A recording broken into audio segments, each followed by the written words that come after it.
छोटी सी उम्र में राजनीतिक में आने का ख्याल कैसे आया कि राजनीतिक अच्छी चीज है तो वह गंदी भी चीजें हैं, छुपा नहीं है। महिला किसी भी फील्ड में जाती है तो सेफ नहीं है, ये लोगों का कहना है। ये सही जगह नहीं है, लेकिन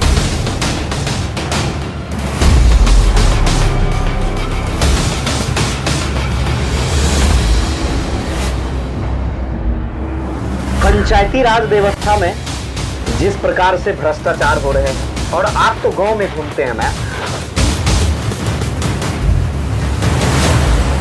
जो गरीबों को पानी पिलाने के लिए आपके सिस्टम और आप जिस पद पे हैं वैसे लोग कोशिश करते रहते हैं, और जिस पंचायती राज व्यवस्था में भ्रष्टाचार जो है तार के गाछ पे पड़ा हुआ है, मतलब किसान को देख ही रहे हो अभी फसल की कितनी ज्यादा क्षति हुई है। तो क्या मुआवजा मिला? और मुआवजा जो मिला तो उसके लिए कुछ लेना देना तो नहीं करना पड़ता ना आपके क्षेत्र में किसानों को? इस पे तो बहुत ज़्यादा मुझे दुख होता है कि मैं सरकार जिस तरीका से महिला उत्थान के लिए बोली, मेरे पिताजी दिल्ली में अभी भी काम करते हैं। क्या दूसरों की तरह अपना कोई प्रतिनिधि चुन रखे हैं अपने पिता को या अपने भाई को? नमस्कार दोस्त, जुड़िए संपूर्ण भारत न्यूज के साथ। और आज हमारे साथ जो हैं मधुबनी जिला के सबसे कम उम्र की जिला परिषद जी हैं अंजलि जी, और कहते हैं जयनगर की जनता के सुख दुख के साथी और ब्यूटी क्वीन के नाम से जानी जाती है। सबसे पहले संपूर्ण भारत न्यूज में मैम आपका स्वागत। जी बहुत बहुत धन्यवाद आपका। और मैम आज हम लोग जो हैं आपके काम और आपके संघर्ष की कहानी को जो है आज जनता के बीच रखेंगे। तो मेरा पहला जो सवाल है वह है कि 21 साल की उम्र में जब लोग कैरियर चुनते हैं मैम, आपने जयनगर की जनता को क्यों चुना? इस छोटी सी उम्र में राजनीतिक में आने का ख्याल कैसे आया, क्या कहेंगे आप? सबसे पहले तो मैं आपके चैनल के माध्यम से जितने भी दर्शकगण देख रहे हैं उन सभी को मैं प्रणाम नमस्कार करती हूं, और आपको मैं अपने पंचायत अपने गांव में स्वागत कर रही हूं। जैसे कि आपने बताया कि जिस उम्र में लोग कैरियर की फिक्र होती है उस उम्र में हमने पॉलिटिक्स को चुना। तो मैं आपको बता दूं सर कि ये 2018 की बात है। 2018 में हम लोग विद्यार्थी परिषद से जुड़े हुए थे, और एक जज्बा होता है कि समाज सेवा करना है तो बचपन से आदमी को झलक जाता है। लेकिन उस टाइम पे क्या था, विद्यार्थी परिषद में हालांकि हम चुनाव नहीं लड़े हुए थे, लेकिन जो भी हमारे अध्यक्ष सचिव जो भी थे तो उन लोगों के साथ मेरा आना जाना लगा रहता था। फिर इसके बाद जो है पढ़ाई भी अपना कंटिन्यू था, स्टडी भी कंटिन्यू था। लेकिन 2020 में ऐसा टर्न आया लाइफ में कि 2020 में चुनाव हो रहा, विधानसभा का चुनाव था। तो उससे पहले था कि सोशल वर्क कर रहे हैं, स्लोली अपना चल रहे थे। लेकिन 2020 में जो कोविड भी था, कोविड के साथ साथ इलेक्शन भी था, तो विधानसभा का चुनाव जो मेरे लाइफ में आया और हमने जो कैंपेन करा, तो वहाँ से ही एक लाइफ का जो है टर्न तुरंत मुड़ गया। मतलब मन में प्रेरणा हुई कि जब इलेक्शन में हम कैंपेन कर सकते हैं, नेता के लिए जनता से जुड़ सकते हैं, तो जनता की पीड़ा दिखाई दी आपको क्या क्षेत्र में? जी जिस तरीका से हम देख रहे थे, गांव में भ्रमण कर रहे थे, डोर टू डोर कैंपेन कर रहे थे, तो लग रहा था कि जो चीज़ बेसिक चीज़ें हैं जो आम जनता को मिलना चाहिए उस टाइम लग रहा था कि उनको की ज़रूरत है, लेकिन कोई करने वाला नहीं है, सुनने वाला नहीं है, देखने वाला नहीं है। तो एक हुआ उस टाइम पे भी हो रहा था कि चुनाव इलेक्शन होगा, तो ये मेरा नहीं था फोकस कि हमको चुनाव लड़ना है। बस जो हमारे जो कार्यकर्ता थे, हमारे सहयोगी थे, गार्जियन स्वरूप थे, उन लोगों के ही मन में आया कि जो महिला बोल सकती है, माइक पकड़ सकती है, तो वो इलेक्शन क्यों नहीं लड़ सकती है। और जिस समाज से आती है तो अच्छा अपॉर्चुनिटी है कि अगर हम लोग मदद करेंगे तो बहुत आगे तक जाएंगे। तो उन लोगों का ये सपोर्ट रहा, समर्थन लगा, और वो लोगों ही हमको, वैसे हमको मेरा खुद का ही मन था कि लोग पहचाने, जाने, दुनिया में नाम हो। तो ये चीज़ मेरे मन में पहले से ही था। बस उसमें जितने भी हमारे अभिभावकगण हैं उनका सबका समर्थन रहा, सपोर्ट रहा, तो आज मैं आप लोग के बीच में हूँ।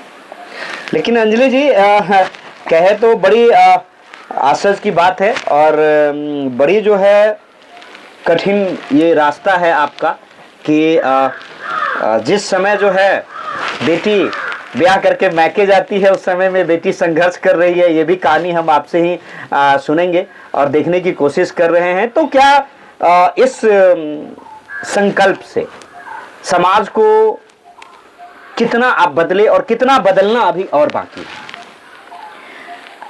ये बात तो बिल्कुल जायज़ है सर कि आप जिस तरीक़ा से बोल रहे हैं कि एक बेटी को ससुराल में और कैरियर को लेकर के बहुत ही चीज़ें होती हैं लाइफ में, खास करके महिलाओं को बहुत ज़्यादा स्ट्रगल करना पड़ता है लाइफ को लेकर के। और राजनीति हो या फिर आप सिविल सर्विस में जाइए तो हर जगह महिला को जो है सो एडजस्ट करने के लिए प्रेरित किया जाता है कि तुम एडजस्ट करो, तुम एडजस्ट करो।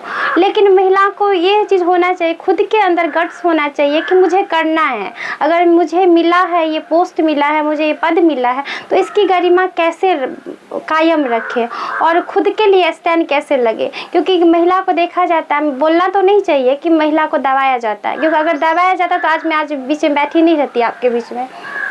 लेकिन कहीं कहीं होता है कि महिला खुद से भी दब जाती है, आवाज नहीं उठा पाती है, बोलने स्टैंड नहीं ले पाती है, डर जाती है।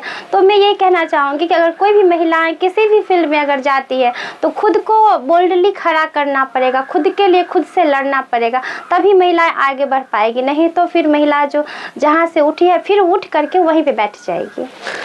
चलिए, दूसरा सवाल है कि आप मिथिलांचल से हैं और मिथिला की संस्कृति, गौरव और मिथिला की तमाम जो चीज़ें हैं जो महिलाएं खासकर परंपरा के तौर पे जो है क्षेत्र में और गांव में लोग करते हैं, उसमें आपको काफ़ी रुचि लेते हुए देखा गया। आप उसमें काफ़ी बढ़ चढ़ के आगे हिस्सा लेती है। और ख़ास बात है कि मिथिला की जो पोशाक है, मिथिला की जो एक ड्रेसिंग सेंस है कि एक बेटी और एक बहू की मर्यादा को जो है आपने वो भी जो है समय समय पे लोगों को भी बताया है और बेटी के तौर पे आपने उस चीज़ को भी रखा है। क्या कहना चाहिए? और एक युवा नेत्री के तौर पे आप उभर भी रही है, तो एक युवा नेत्री, एक युवा नेता क्या इस सब चीज़ों को बचाए रखे, इस सब चीज़ों को जो है संजोग के समाज में जो है लोगों को दे? इस पे मैम आपका क्या कहना? देखिए, संस्कृति की बात अगर हम करते हैं तो हमारी संस्कृति हमारे ड्रेसिंग सेंस से ही झलकती है। अगर वेस्टर्न हो, इंडियन हो, हम बिहारी हैं तो बिहारी का पोशाक जो है सो किस तरीक़ा से आदमी देखता है वो देखते ही हैं। और ये धीरे धीरे जो है कहीं ना कहीं विलुप्त हो रहा है। लेकिन जो हमारे युवा हैं, पढ़े लिखे हैं, जो बाहर जाते हैं, वो देखते हैं, पहचानते हैं कि हम जो हमारा जो इंडियन कल्चरल है उसको लोग कितना प्रोत्साहित कर रहा है। तो वही चीज़ को धीरे धीरे लोग कोशिश कर रहा है कि हम जैसे हैं वैसे रहे। लेकिन फिर भी जो हमारी बच्चियाँ हैं वो वेस्टर्न की तरफ जा रही हैं।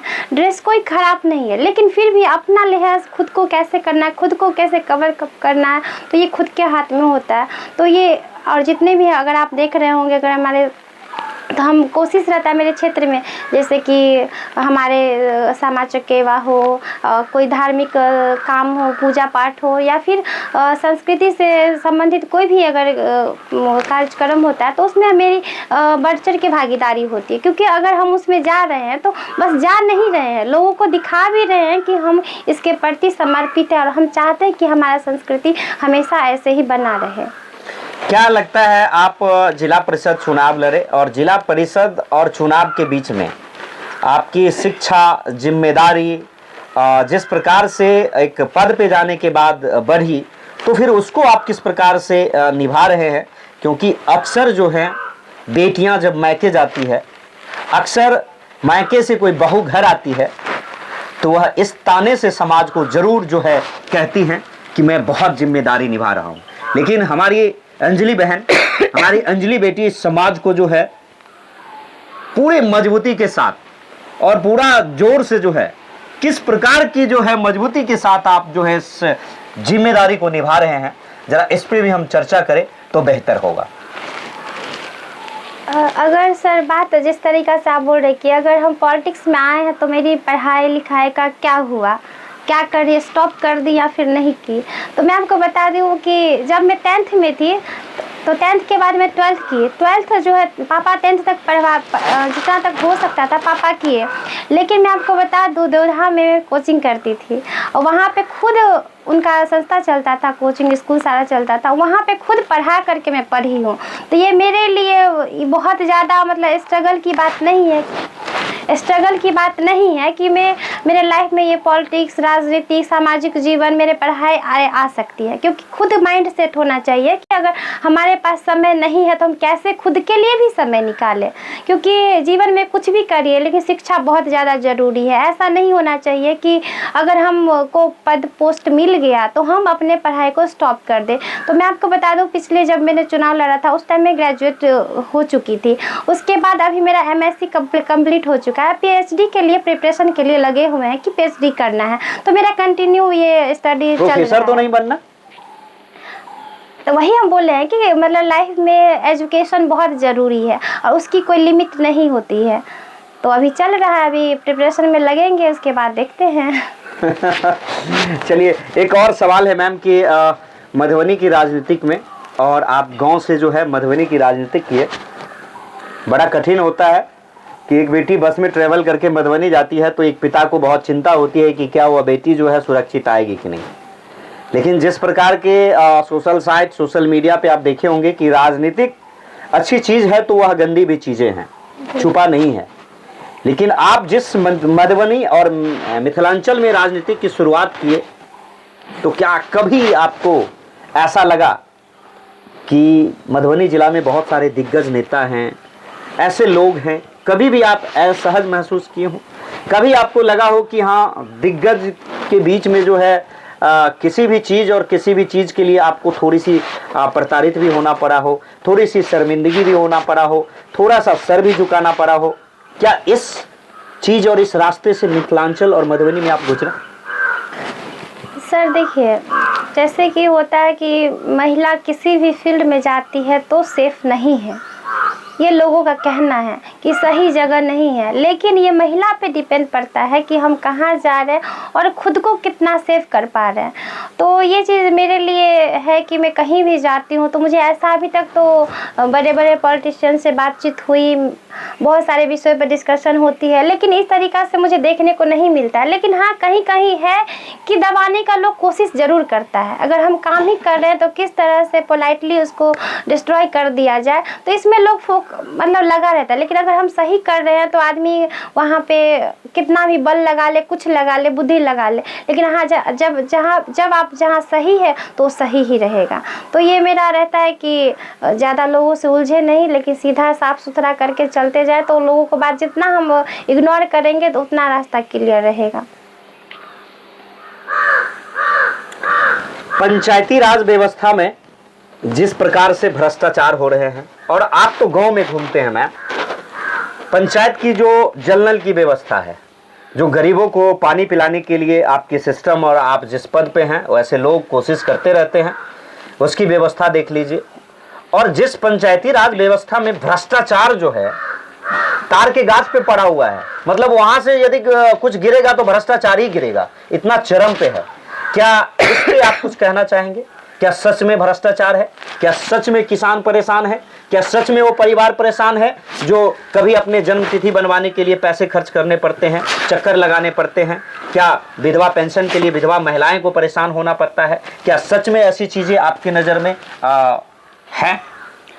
सर, भ्रष्टाचार को लेकर के अगर बात हम करते हैं तो भ्रष्टाचार सरकार की तरफ जो योजनाएं हैं, जो सरकार की जो भी सुविधाएं हैं, हमारे अब ग्राउंड जीरो पे आकर के हो रही है। लेकिन यहाँ पे कौन है? यहाँ पे हम हैं, आप बैठे हुए हैं।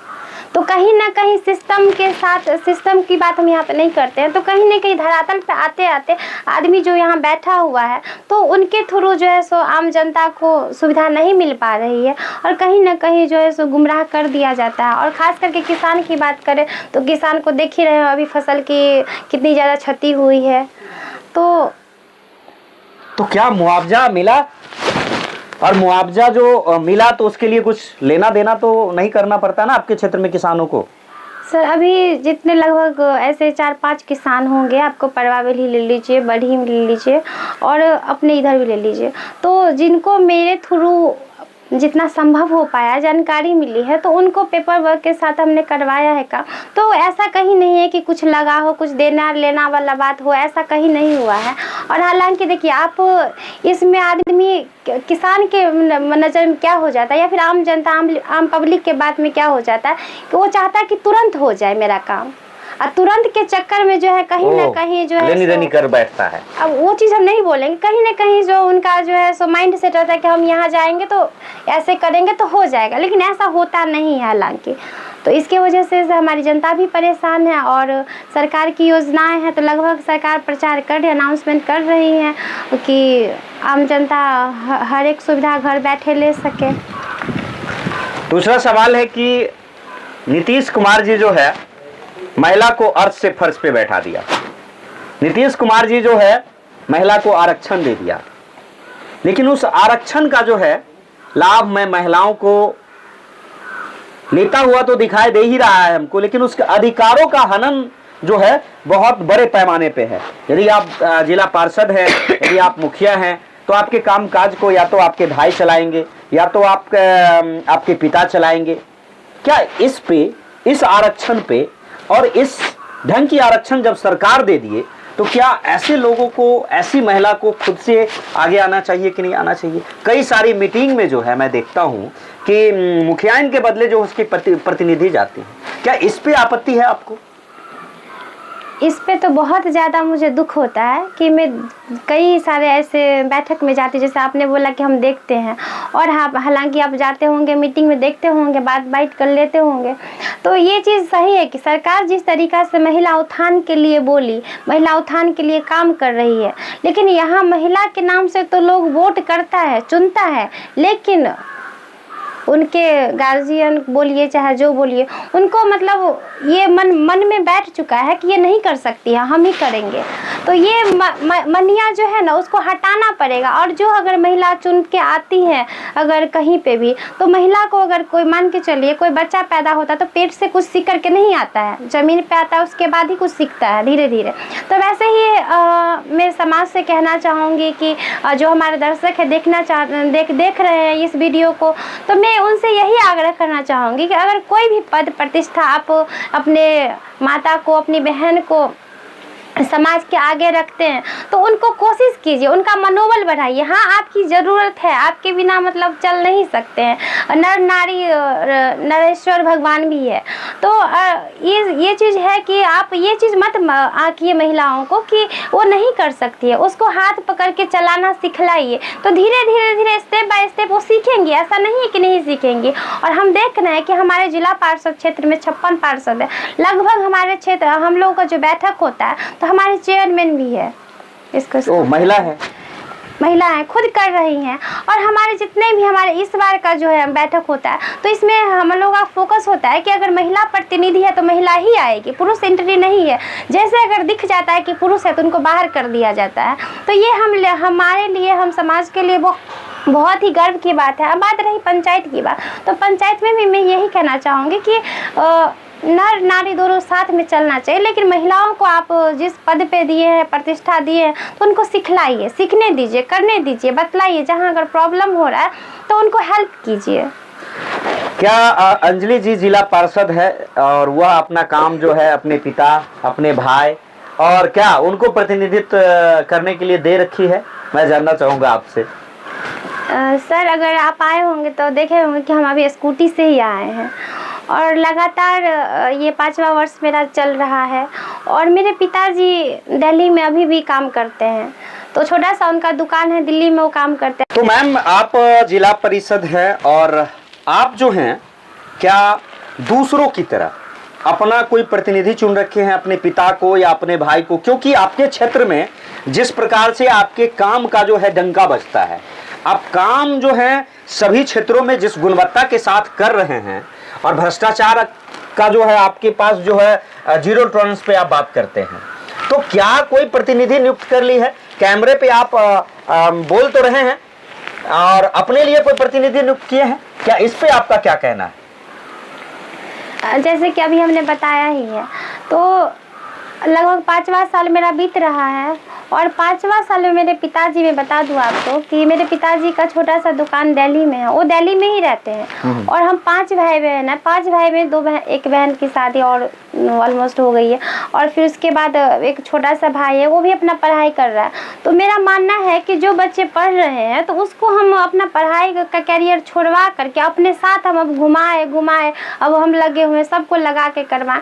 तो जहाँ हम खुद कैपेबल है तो खुद हम एक्शन ले सकते हैं, खुद ही डिस्कस कर सकते हैं, ऑफिस जा सकते हैं। तो ये चीज़ मेरे लिए कभी वो नहीं लगता है कि बाधित हो कि प्रतिनिधि नियुक्त कर दिया जाए या फिर ऐसा कुछ। तो हम खुद ही एक्शन लेकर के काम कर रहे हैं। क्या अंजलि जी, एक और चीज़ मैं जानना चाहूँगा, पूछना तो नहीं चाहिए लेकिन पूछ लेता हूँ। आप युवा हैं और युवा के आइकॉन हैं, तो युवा भी जानना चाहेगा कि जब आप मान के चलिए किसी अचानक ऑफिस गए और कोई पदाधिकारी नया ट्रांसफ़र होके आता है, तो कहते हैं कि किसी ऑफिस में यदि आप क्वीन हैं, ब्यूटी क्वीन हैं, जो जाते हैं तो क्या आमतौर पे आपको किस तरह से जो है हेजिटेशन होती है, किस तरह की समस्याओं को भी कई बार फेस करना पड़ता होगा कि अरे कौन आ गया, कई पदाधिकारी चौंक भी जाते होंगे, तो इसको फिर आप किस प्रकार से हैंडल करते हैं, जरा हम ये भी समझना चाहेंगे। जिस तरीका से एज 21 वर्ष में चुनाव हम जीते हुए थे, तो जैसे अभी भी जाते हैं क्षेत्र ऑफिस में, तो जो नए पदाधिकारी जो आते हैं पुराने हैं तो उनको तो पता ही है कि हमारे क्षेत्र की जिला पार्षद है, जयनगर की जिला पार्षद है। जो नए पदाधिकारी आते हैं तो उनको मतलब थोड़ा विश्वास ही नहीं होता होगा कि ये जिला परिषद है, लगता है कि कोई स्टूडेंट आई है कुछ काम से। अच्छा। तो ऐसा हो जाता है, लेकिन फिर बातचीत होती है तो काफ़ी इम्प्रेस होते हैं कि इतनी कम एज में बन गई, तो कम्प्लीमेंट करते हैं और ये दुआ भी करते रहते हैं कि भगवान आपको और आगे बढ़ाएं और जहाँ तक हो पाएगा तो कोऑपरेट करेंगे। तो ये चीज़ थोड़ा सा लग जाता है कभी कभी नए पदाधिकारी को कि कोई स्टूडेंट आई हुई है, तो थोड़ा सा ये होता है। लेकिन फिर भी अंजलि जी उसको फेस करती है। जी जी बिल्कुल, मतलब नो शर्म करने की कोई बात नहीं। जी जी बिल्कुल नहीं, क्यों शर्म की क्या बात है। ऐसा थोड़ी है कि मतलब 40-45 साल का आदमी ही मतलब ऑफिस में जाए तो लगे कि वो कोई नेता आया है, चाहे कोई जनप्रतिनिधि आया है। जिस एज से हमको जनता ने आशीर्वाद दिया है तो उस एज के साथ प्रतिनिधित्व कर रहे हैं, तो बोल रही रहना ही पड़ेगा। क्या कहना चाहेंगे, माथे पे आपका सनातन का चंदन है और बहुत सारी चीज़ें हम लोग देखते रहते हैं, तो खासकर हम बात करें तो जो सनातन संस्कृति है उस पर भी आपका बहुत बड़ा फोकस होता है। तो क्या आने वाले समय में जो युवा डिस्ट्रैक्ट हुआ है, क्या सनातन संस्कृति से जुड़ना चाहिए? इस पर भी 1 मिनट का कमेंट्स लेना चाहेंगे हम। जैसे धर्म की अगर बात हम करते हैं, सनातन धर्म की बात हम करते हैं, तो जो जिस धर्म को मानता है उस धर्म के प्रति उनका झुकाव होना चाहिए। हम ये नहीं बोलेंगे कि ये गलत है वो गलत है। जो व्यक्ति जिस धर्म से है उनको उस धर्म को सम्मान करना चाहिए। और ये रही तिलक की बात, तो तिलक में मैं आपको बता दूँ, ये पता नहीं, मैं बहुत जब 8-7 में थी तभी से मैं लगाती आ रही हूँ, और पता नहीं उससे हमको लगता है कि इससे मैं एनर्जी फील करती हूँ, पॉजिटिव एनर्जी फील होता है, पॉजिटिव सा फील होता है। तो पता नहीं, मैं जब तक करूँ नहीं, कुछ करूँ नहीं करूँ, चंदन न लगाऊँ, तब तक लगता है कि मैं शून्य हूँ, ऐसा कुछ मतलब आज कुछ नहीं किया। हाँ, कुछ नहीं किया है आज मतलब मेरा दिन ही नहीं शुरू है। बिल्कुल बिल्कुल। और क्या आप रोज पूजा करती है, रोज खाती है? देखिए, रोज तो रेगुलर तो पूजा नहीं हो पाता है, लेकिन बीच बीच में कभी कभी छूट जाता है, लेकिन कोशिश रहती है कि रेगुलर ही पूजा करूं। और फास्टिंग में मंगल में करती ही हूँ। तो चलिए, एक और आरोप है आप पे, और यह हम नहीं लगा रहे हैं, यह आरोप जो है आपके क्षेत्र और जयनगर की जनता का है कि जब आप इंटरव्यू लीजिएगा तो जरूर पूछिएगा कि जयनगर के विभिन्न क्षेत्रों में आप जो हैं अच्छे अच्छे फोटो डालते हैं, रील फीड में जो है आप अपना न्यूज सेट करते हैं। यह विरोधी का कहना है, लेकिन इसमें एक खास बात है कि इस रील बनाम रियल वाली आलोचना पर आपका क्या कहना है? देखिए, जिंदगी में जो बहुत सारी चीजें आपको मिलेंगे, लेकिन रील बनाम रियल, यह कैसा लाइफ है आपका? सर, रील बनाम रियल जो आप बोल रहे हैं, तो इसमें आप जो आए हैं तो उसी रील्स को देख करके आए हैं, या फिर वो वीडियो फोटोज पोस्ट देख करके आए हुए हैं आज? क्योंकि आज से पहले हम दोनों की कभी बातचीत नहीं हुई थी। बिल्कुल बिल्कुल। और फर्स्ट मुलाकात है आपसे, और सोशल मीडिया पे तो आपका वैसे वायरल चलते रहता है न्यूज़, तो कभी मन में चलता था कि इनसे बातचीत करेंगे, लेकिन देखिए मन में जो सोचिए वो हो जाता है। तो जो हमारे आलोचक है, तो अगर वो देख रहे हैं कि रील्स डाल रही है, वीडियो डाल रही है, पोस्ट कर रही है, फोटो खिंचा रही है, तो मैं उनसे ये भी आग्रह करूँगी कि आप भी डालिए। जब तक आप डालिएगा नहीं तब तक जनता को कैसे पता चलेगा कि क्या कर रहे हैं, पूरा दुनिया भर में क्या चल रहा है। तो टीवी पे देखते हैं कि नहीं देखते हैं? तो हम लोग टीवी पे नहीं आ सकते, तो हम सोशल मीडिया है, डिजिटल लाइफ हो चुकी है, तो जब तक हम दिखाएंगे नहीं कि हम क्या कर रहे हैं, नहीं कर रहे, किस शेड्यूल में चल रहा है हमारा लाइफ, जो जनता हमें वोट दे चुकी है, तो उनको पता होना चाहिए कि हमारे जनप्रतिनिधि कहाँ है। अगर आज इस जगह कार्यक्रम था, आज यहाँ नहीं आए तो आज कहाँ है, ये पता होना चाहिए मेरे ख्याल से, जो मेरा ओपिनियन है। तो इसलिए, और आप यहाँ पे आए हैं तो इसका सबसे बड़ा सबूत है कि आप मेरा काम देख करके आए होंगे, ऐसे तो नहीं आ गए होंगे, क्योंकि रील्स वाले पॉलिटिशियन तो बहुत सारे हैं क्या। लेकिन आप अपने कामों का जो जलवा बिखेरे हैं अपने क्षेत्र में, जिस प्रकार से उसको रील फीड में जो फीड कर दिए है ना, वही विरोधी को जो है दर्द देता है। तो आप इतना काम क्यों करती हैं? ये भी गुनाह है। ये उन लोगों का कहना है कि भाई ये अंजलि जी इतना काम क्यों कर रही है, अगली बार मुझे जीतने देगा कि नहीं जीतने देगा? सर इसके लिए अब पता नहीं है, ये चीज़ मुझे भी देखने मतलब सुनने को मिलता है जब मैं जाती हूँ क्षेत्र में।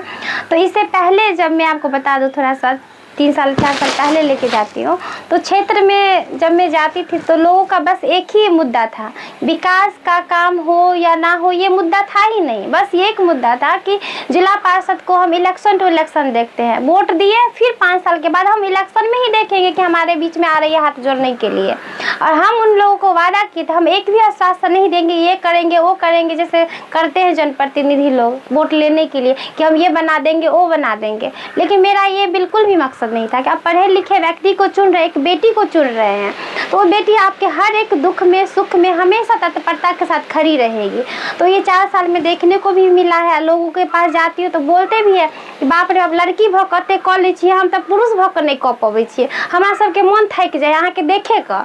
तो मतलब ये चीज़ मेरे लिए काफ़ी अच्छा लगता है कि मोटिवेट होते हैं कि चलो कर तो कुछ अच्छा कर रहे, तभी सब कोई बोल रहे हैं। तो क्या लगता है आपको, युवा को खासकर क्या कहना चाहेंगे कि जो युवा आपसे इतना कनेक्ट भी होते हैं, और कुछ युवा का जो है शिकायत भी है मैम कि अंजलि जी से जो है हमारा जो है डायरेक्ट बातचीत नहीं होती, क्यों आपके पेज पे नंबर ही नहीं होता है, हमको भी नंबर लेना हुआ तो हमको भी इधर उधर लोग जो है ढूंढना पड़ा। तो मैं तो चाहूँगा कि आप अपना एक सार्वजनिक नंबर युवा के लिए जो है सोशल साइट पे छोड़े, ताकि युवा जो है आपको आइकॉन समझती है, पढ़े लिखे युवा आप जैसे पॉलिटिशियन को आगे लाना चाहते हैं। तो मैं चाहता हूं कि आप जो है इसको जो है सार्वजनिक करें, जारी करें। इस पे क्या कहना है युवा के लिए आपको? सर ये जैसे कि नंबर के लिए बोले तो उसके लिए हमने ये पिछले साल जैसे बच्चे लोग पास हुए थे 10th 12th में, तो उसके लिए हमने एक पोस्टर डाला हुआ था। पोस्टर पे हमारा नंबर उस पर डाला गया। लगभग मेरे क्षेत्र के लगभग जितने भी लोग होंगे, ऐसा कोई व्यक्ति होंगे गिने चुने उनके पास मेरा नंबर नहीं होगा। लगभग लोगों के पास मेरा नंबर है ही, कुछ ना कुछ फेस्टिवल हो, कुछ ना कुछ काम हो तो उसमें डायरेक्ट कॉल भी जाता है मेरा, उनसे डायरेक्ट बातचीत भी होती है। और रही बात सार्वजनिक करने की, सोशल मीडिया पे पेज पे अपलोड करने की नंबर की, तो कभी कभी होता है कि ऐसे भी फ़ोन आकर के परेशान हो जाते हैं। तो आप समझ रहे होंगे कि हम क्या बोल रहे हैं, तो थोड़ा सा दिक्कत होती है बाद में कि हमको नहीं लगता है कि हमारे क्षेत्रवासी को मेरे से बातचीत करने में, मेरे से मिलने में तो कोई भी परेशानी आती है, क्योंकि ईजिली हम अवेलेबल हो जाते हैं। कहीं ना कहीं हम टकरा ही जाते हैं, भाई बुलाए और अंजलि बहन दौड़ी चली जाए, इतना इजी और सरल है। अच्छा एक चीज और आज जान लेंगे कि सफेद लिबास और राजनीतिक जो कैरियर है वो बड़ा डिफिकल्ट चीज होता है, लेकिन आज मैं देख रहा हूँ राजनीतिक जिस पैदान पे हैं, आप राष्ट्रपति का राज्यसभा का चुनाव देख लीजिए, कोई भी चुनाव देख लीजिए, कि पार्टी जो है अपने पार्टी को धोखा दे देता है, और लोग जो है मेहनत करते हैं अपनी पार्टी को टिकट पाने के लिए। तो मैं आज आपसे समझना चाहूँगा कि पैसा और पहुँच राजनीतिक में क्या जरूरी हो गया है या सिर्फ जनता का सेवा जरूरी हो गया है? इस दोनों को आप किस प्रकार से जनता को बताना चाहेंगे? आज के समय में सर अगर हम बात करते हैं कि पैसा पॉलिटिक्स को लेकर के, तो मेरा मानना है ये चीज़ कि अगर पैसा ज़्यादा अगर इतना ज़रूरी होता, 100% पैसा ही ज़रूरी होता, तो मैं आज इस चेयर पे नहीं बैठी होती। क्योंकि मेरे पिताजी चाउमीन बेचते थे और मिनिमम खर्च में जो बेसिक चीज़ें होती है, तो ना के बराबर पैसा खर्च करके हमने जनता का आशीर्वाद पाया है। क्योंकि जनता अब हर चीज़ से ऊपर उठ चुकी है। जनता आकलन करती है कि जो प्रतिनिधि हम जनप्रतिनिधि चुन रहे हैं, जो हमारे 5 साल जो हमारे कार्य क्षेत्र में रहेंगे, वो किस तरीका के होने चाहिए, कैसा होना चाहिए। तो पैसा उतना मतलब नहीं है कि पैसा है तभी संभव है, पैसा नहीं है उसको भी हटाया जा सकता है। जो पैसे वाले हैं और पैसा लुटा रहे हैं तो लूटने वाले लूट रहे हैं। लेकिन यहाँ पे जनता के लिए पैसा जरूरी नहीं है। जनता बस फिगर देखती है, काम देखता है, और आप 5 साल में उनके साथ कैसे रहे वो चीज़ देखती है। तो दोस्त, इस सवाल पे जो अंजलि जी जवाब दिए हैं, मैं 1 मिनट जो है मैं आपको अपनी तरफ से मैं बता दूं कि अंजलि जी ने सीधा सीधा कह दिया है कि जनता की सेवा जो है पैसा और पहुंच से बड़ी सेवा है, जिसको जो है अंजलि जी जो है भली भांति जो है आज उस पद पे है कि जनता की सेवा, क्योंकि इसके पास ना पैसा है ना पहुंच थी, लेकिन फिर भी जो है जिला परिषद बन गई आप, तो ये बड़ा सवाल जो है, बड़ी बात जो है आपके लिए है। लेकिन अब हम बात कर लेते हैं कि अभी तक आपने जिला परिषद में रहते कितना योजना कर दिया, कितना बड़ा काम कर दिए, और उस काम में कितना बड़ा डाका डाल दिए, आप कितनी कमाई कर लिए मैम। क्योंकि नेता जो है आज के डेट में 90% नेता जो है सिर्फ पैसे कमाने के लिए नेता बनते हैं। लेकिन मैं आज जानना चाहूंगा अंजलि जी, आप एक साधारण सा परिवार, किसान की बेटी, रेहड़ी ठेला पे पिताजी बिजनेस करने वाली की बेटी, आज हजारों माँ बाप के सपने, हजारों बच्चे के सपने वो कैसे साकार हो। जिला परिषद क्षेत्र संख्या में आप क्या क्या काम किए हैं, जरा इसको भी जानना आज मेरे लिए भी बहुत जरूरी है। सर, जिला पार्षद का जो पोस्ट है, सबसे पहले मैं आपको बता देती हूँ कि जिला पार्षद जो पोस्ट है, तो ये पंचायती राज व्यवस्था में ऐसा पोस्ट सरकार के तरफ से है कि हम चाह कर के 40 गांव में जो है डेवलप अच्छे से नहीं कर सकते हैं। लेकिन जो भी हम लोगों का कार्य क्षेत्र है, लगभग 35 गांव पड़ जाता है, 7 पंचायत हम लोगों के अंतर्गत आता है। तो 7 पंचायत में ऐसा कोई पंचायत नहीं छूटा होगा कि अंजलि कुमारी मंडल जिला पार्षद के नाम से एक बोर्ड नहीं लगा होगा। तो आप ये चीज़ मैं खुद बता रही हूँ, आप खुद जा करके चेक कर सकते हैं, पता कर सकते हैं कि यहाँ की जो जिला पार्षद है, स्थानीय जिला पार्षद है, तो किस तरीक़ा से काम कर रही है। क्योंकि खुद के मुंह मियाँ मिठू करना भी अच्छी बात नहीं है, क्योंकि आप ऑलरेडी क्षेत्र भ्रमण करके सबका वो करते हैं, फीडबैक लेते हैं। तो मैं बोलूँगी कि मेरे बातों पे विश्वास मत करिए, आप जाके डायरेक्ट क्षेत्र में जाइए कि स्थानीय जो जिला पार्षद है वो किस तरीक़ा से काम कर रही है, किस तरीक़ा से लोगों के बीच में रह रही है। तो मेरा मानना है कि सर लगभग 35 गांव हैं, 35 गांव में मेरा एक ना एक कुछ ना कुछ बोर्ड लगा ही होगा। और आप अभी देख रहे हैं क्वालिटी क्या, जहां बात करते हैं तो जिला पार्षद के पास वैसे भी फंड ज़्यादा है नहीं, लेकिन मेरा मकसद है कि जो जनता युवा को चुना है, युवा समझ के चुना है, तो जनप्रतिनिधि बदनाम है कि पूरा करप्टेड है, सारा कुछ काम भी होता है वैसा ही काम होता है। तो मेरा मानना है कि जिस एज में हम बने हैं तो लोगों का भरोसा बना रहे कि अगर कोई युवा राजनीतिक में आता है तो लूटने खसूटने नहीं आता है, वो समाज को सेवा करने के लिए आता है। और तो ये चीज़ मेरा है। तो आप देखें ही, आप वीडियो बना रहे थे जब आए हैं हम, तो आप खुद ही बताइएगा कि मेरा क्वालिटी कैसा है, क्योंकि हमें नहीं पता था। आप आइएगा और आपको, हम इधर से आए हैं तो आपको देख रहे थे कि वीडियो शूट कर रहे हैं आप सारा यात्री सेट का, तो आप ही को पता होगा कि क्वालिटी की क्या है, नहीं है क्या, गुणवत्ता में क्या है, कमी है या फिर ज़्यादा है। तो ये चीज़ें हैं, तो ये सबके सामने में दिख रहा है। ये यात्री सेट हो गया, घाट हो गया, फिर जयनगर बस्ती में यात्री सेट ले लीजिए, नाला ले लीजिए, और बढ़ी में ले लीजिए, यात्री सेट बनवाए हुए हैं। यामात टोल में बढ़ी में सड़क बनवाए हुए हैं, पासवान मोहल्ला में रोड बनवाए हुए हैं। और फिर इसके बाद आपको कुआर में बनवाए हुए हैं सड़क, तो लगभग हर बरावेली में यात्री सेट बनवाए हुए हैं। तो ऐसा कई गांव है, पंचायत है, कोरैया में यात्री सेट बनवाए हुए हैं। अभी कितना नाम मतलब ले, तो आप जाके डायरेक्ट जाके विजिट करिए, मेरा आग्रह है आपसे, अगर होगा संभव तो, समय है आपके पास तो। और रही विभाग की बात, जहाँ से बात करते हैं, तो जवाना से पड़ा हुआ रोड, ऐसा रोड है, अभी हम आपको बताएंगे। खिरखिरिया टोल खिरखिरिया टोल है, दुल्लीपट्टी पंचायत के फील्ड से होके गुजरती है।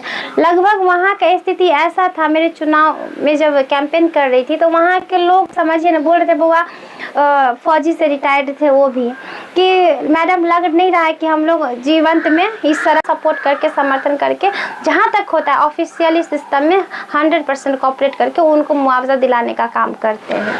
एक लास्ट और आखिरी सवाल है मैम कि जिस प्रकार से आप जो हैं क्षेत्र में जनता के बीच जाते हैं और चेहरे पे चमक है और मुस्कान रहती है और शालीनता भरा जो है आपका कपड़ा होता है, जिसकी चर्चा जो है सोशल मीडिया के साथ साथ लोग भी करते हैं, तो मैं जानना चाहूंगा कि इसका राज जनता की ताकत है या करप्शन का सहारा? आज जनता आपसे यह जानना चाहेगी। ये चीज़ मेरे चेहरे पे चमक हो, मेरे होठों पे मुस्कान हो, तो ये मेरे परिवार का ये मनोबल है, साहस है और आशीर्वाद है, जिसके बल पे मैं इतना कर पाती हूँ।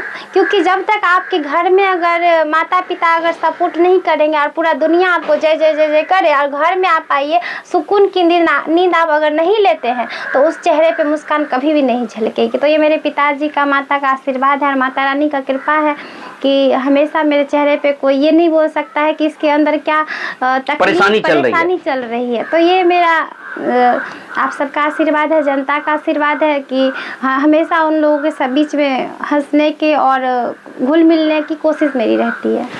चलिए, बहुत बहुत धन्यवाद। तो देख रहे थे हमारे साथ जो है अंजलि जी, जो इस जिला की सबसे कम उम्र की जो है जिला परिषद है। और कम उम्र की बात तो छोड़ दीजिए, इन दिनों जो है युवा की जो है ट्रेंडिंग आइकॉन बनी हुई है। जिस प्रकार से बिहार में सीमा कुशवाहा जो है युवा की ट्रेंडिंग आइकॉन है कि युवा यदि खोज दे तो वो पहुंच जाती है, उसी प्रकार जयनगर क्षेत्र में जो है अंजलि जी का जो है यह रूप दिखाई दे रहा है। दोस्त, महिलाओं के लिए यह जो है सरकार से हटकी जो है यह सेवा कर रही है। कोई महिला 10 बेटी और 10 परिवार ऐसे ट्रेंड हो जाए, जो अपने आप निर्भर हो जाए, इसके लिए काम कर रही है। तो ऐसी जिला परिषद को जो है मेरा भी सलाम है और संपूर्ण भारत न्यूज की ओर से मैम आपको ढेर सारी शुभकामना है कि आप इतनी शक्ति से जो है अपने क्षेत्र में आगे जाएं, लोगों का विकास करें और ऐसे जो निर्दय परिवार है, जो असहाय महसूस करते हैं, उसके लिए आप जो है एक बेटी के रूप में, उसका परिवार के रूप में जो है आप आगे आए। बने रहिए। धन्यवाद। जय हिंद, जय भारत।